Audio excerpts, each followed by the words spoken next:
Hey folks, Mark Dwyer here. Welcome to another rousing edition of Ask Mark Anything. Today's question is a beauty. I've got to tell you it's a beauty because I hear it a lot. It most recently popped up at the List and Sell crowd in Auckland, found its way down to the Rotorua crowd, or Rotor Vegas as they call it, and I'm sure it's going to pop up in Christchurch. We hear this a lot. The question goes pretty much like this, and I'll just give you the context. You know, I am dealing with a number of sellers who want to find a property to buy before they list. I have recommended that they list first in order to obtain a contract to position themselves for better terms on their purchase, their property or otherwise, but this doesn't seem to get them straight away. Is there an action plan or something similar I can get to get the listing ASAP? It's a frustration. You know, I hear this a lot from agents, that they say, look, I'm at a listing presentation, you know, everything's going fine, they're giving you the nod, they're telling you that you're the agent for the job, then of course they say, well look, we're not quite ready yet because we can't seem to find something we want to buy.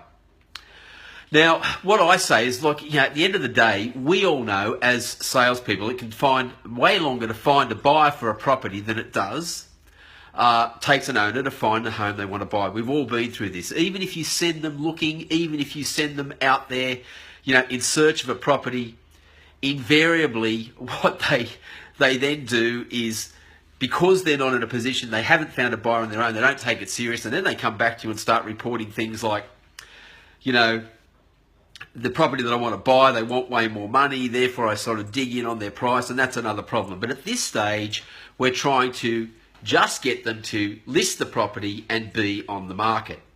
How do you do it? Well, this is a technique that I use, and I've confronted the problem many, many times over the years, and I basically call it that the old story of listing is not actually selling. They are two different things. You see, many owners confuse the act of signing an agency agreement as agreeing to sell. Nothing could be further from the truth. It's as though by agreeing to place the property on the market, there's an obligation on their part to actually run with the transaction. Now, I say there are two agreements that you'll actually have to sell. The first is merely giving me the authority to locate a buyer for you.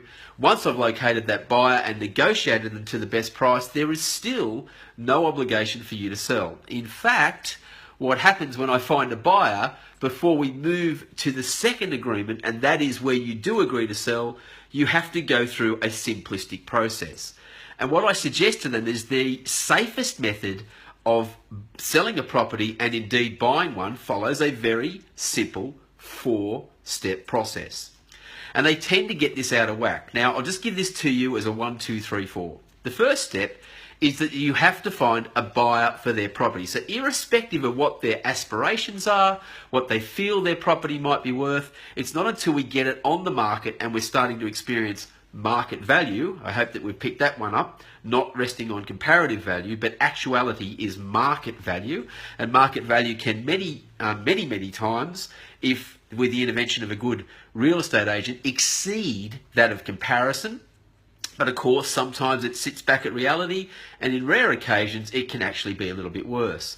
So they have to find a buyer. Once they've found a buyer, they can then move to step 2, and that is that they have to find a house. Now, if they're doing this whilst the property is on the market, there's every chance they're going to be in a position where they can actually get this thing on board. The third step, once you've found a buyer for them, they've now found a property they want to buy, is to match the prices. And this is where it's imperative, critical, that a good real estate agent is involved. Because a great real estate agent knows that the primary consideration is not necessarily getting an overly inflated price for the property that you're selling.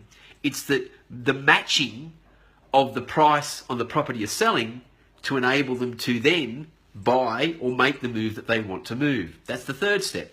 And then and only then, with those 3 steps being satisfied, are they able to go ahead and buy the home that they want to buy and sell the house. So I'll just reiterate those 4 steps because it's important in the game plan that they find a buyer, find a house, match the prices, buy a home, and then sell house. That's those 4 steps. Now, if they do this, this also represents, if I'm to be fairly straightforward, a methodology that represents the least amount of financial risk.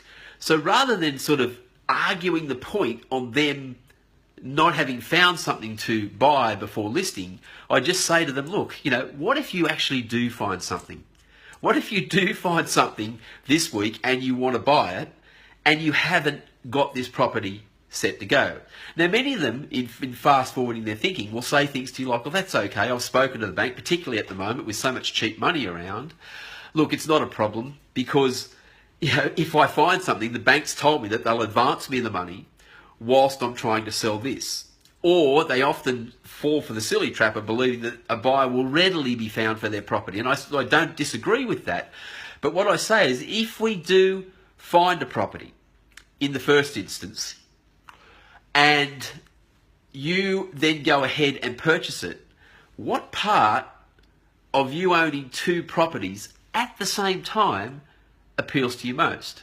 You see, even if it's for a small space of time, if they go down the path of bridging finance or otherwise, this becomes a financial risk.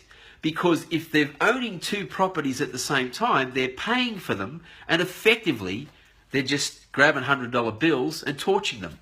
So I say that this is not the way to go. It's not the way that represents the least amount of financial risk. So I say, what if you find something you want to buy and you can't go ahead? That's the second step. What if you do actually go out there and look, you find something you want to buy, you don't have a buyer on yours, and you are not in a position to take that risk and go ahead and agree to buy the other without having sold this? What if that happens?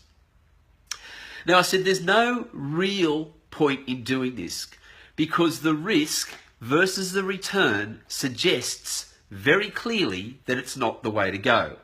So I explain to them, look, the highest priority here is your financial safety. Yes, we want to make the move. Yes, this could be a happy time if you find a house, you sell this at a comfortable price and within a comfortable time frame and move on. But we don't want to take the risk of you owning two properties at the same time because that can sour the entire situation. So I say to them, the risk versus the return is just not worth it, especially when you consider that we don't have to take that risk. I'll explain. You see, if we follow the 4 steps that we've got up there, find a buyer. Let's just say we do find you a buyer, and not only do we find a buyer, we get them to a price that in your plans is quite attractive. You then go find a house. Now, let's say that you aren't able to find a house. Well, that just means all bets are off. Now, you're probably thinking, well, what about the buyer that's at the good price? Do I agree to sell or don't I agree to sell? I say, well, look, if push comes to shove and you haven't found something, that's my issue. I simply have to tell your buyer to wait whilst you find a property. And if they won't wait, well, there's no financial loss there because we simply won't agree to sell to them. Now, you don't have to, as a seller, be fearful of confronting that situation because if we reach that impasse, I will be the one that will be communicating that across to the buyers. That's my job. So I say to them, look, why are you trying to get involved in doing my job? I take care of the plan here. So the next thing is, what about timing constrictions? See, I also say there's another way of looking at this. What if there are timing restrictions? What do you mean? Well, what if you actually find something and you do agree to buy it, and now you've backed yourself in to a situation where you have to sell the property? Well, once timing restrictions come into play, or you might find something you're not ready to commit, but you become very anxious about wanting to secure this new property, does it not stand to reason that you will then start to concede concessions around your disposition? So ultimately what it means is, if you go ahead and buy without having sold, you will be virtually compromising your position as to the value of the property that you can receive here and the timing restrictions and everything else concerned. There is just simply no good reason for you to agree to sit back and buy a property without having located a buyer here. So don't get it out of whack. You go ahead down to step number 4, which of course is the last half of step number 4, selling the house without buying. That's your major concern. I get that, but it's even worse if you go to the first step, half of step 4, and buy a home without actually having found a buyer for this one. That is a dangerous situation.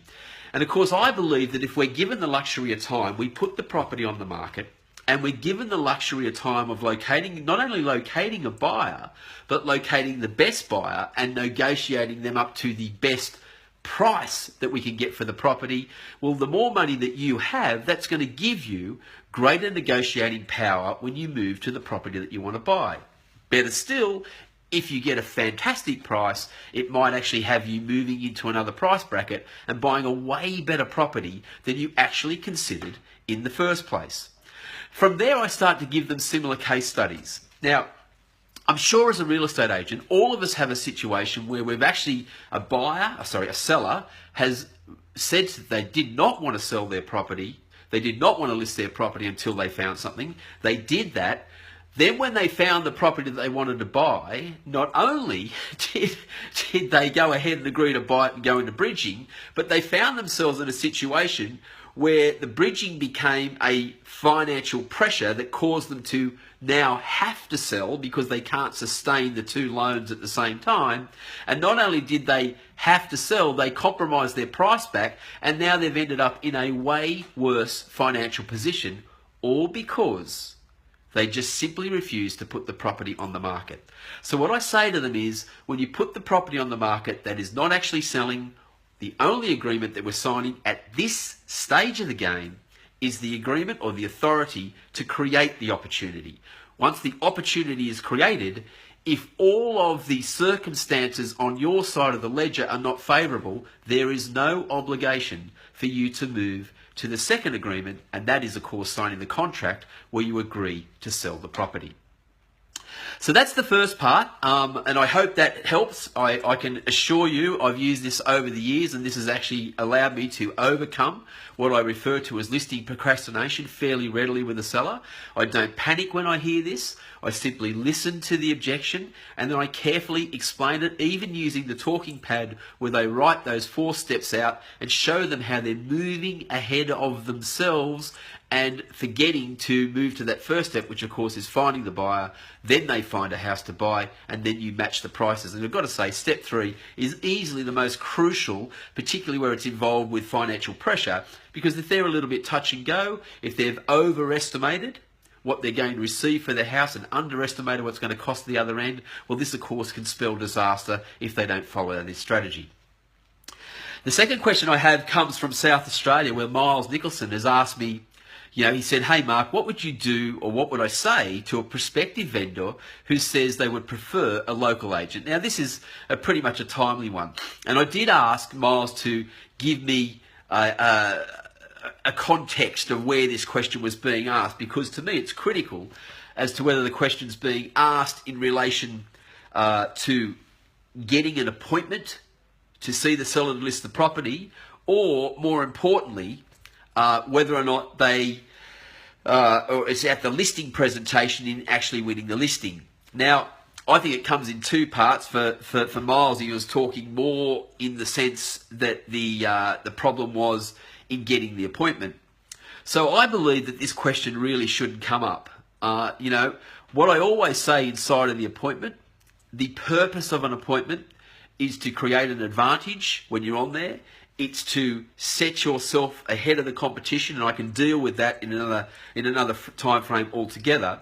But you really need to draw your attention to your overall success in terms of where you sit. So, for me, especially where Miles comes from, my observation of it at least is Adelaide's one big town. So I find it difficult when we're talking about the CBD of Adelaide, how someone could be out of area.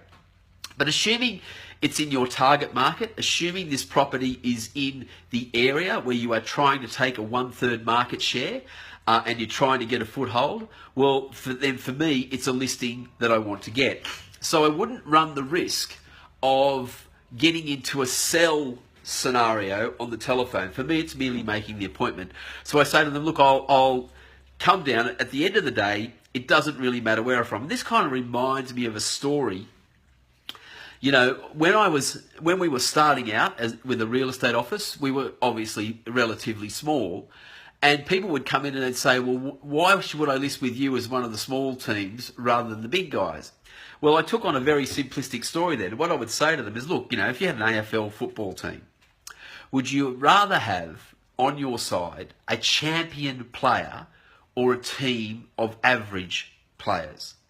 You know, would you rather have someone that can pick up a ball and kick it from 60, like Buddy, or would you rather have a team of average guys that just can't seem to get it over there and you're taking a chance every single time?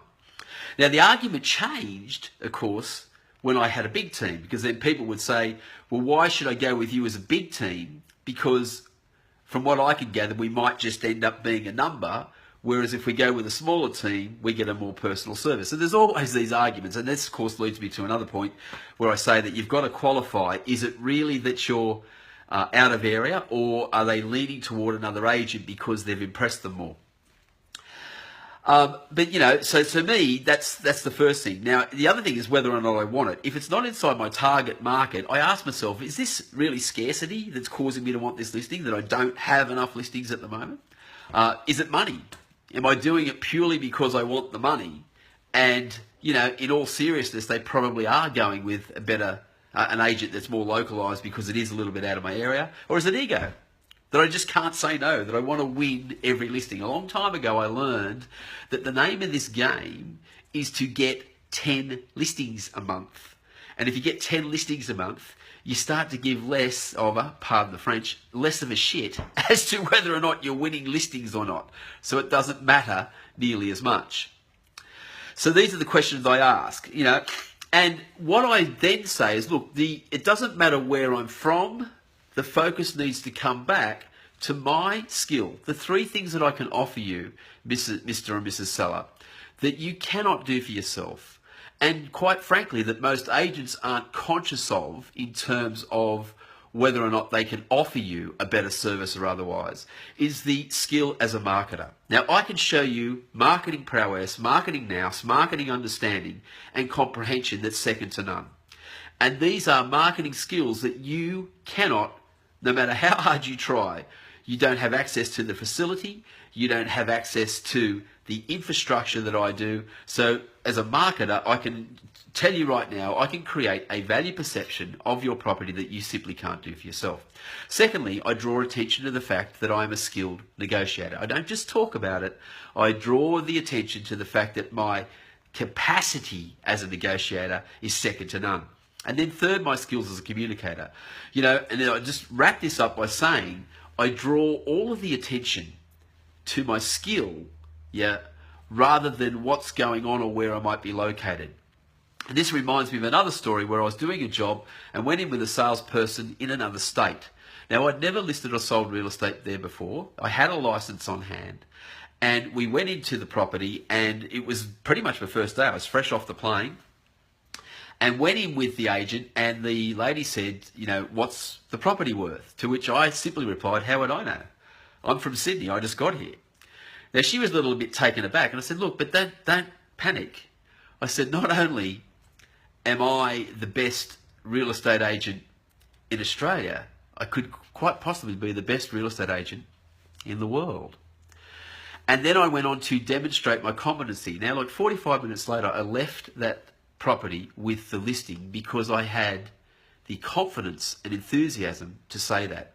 Now, I think confidence and enthusiasm far outweighs the locality of an agent. And it reminds me of this one last little metaphorical story, if you like, that I picked up from Colin Montgomery, a professional golfer, on an instructional video.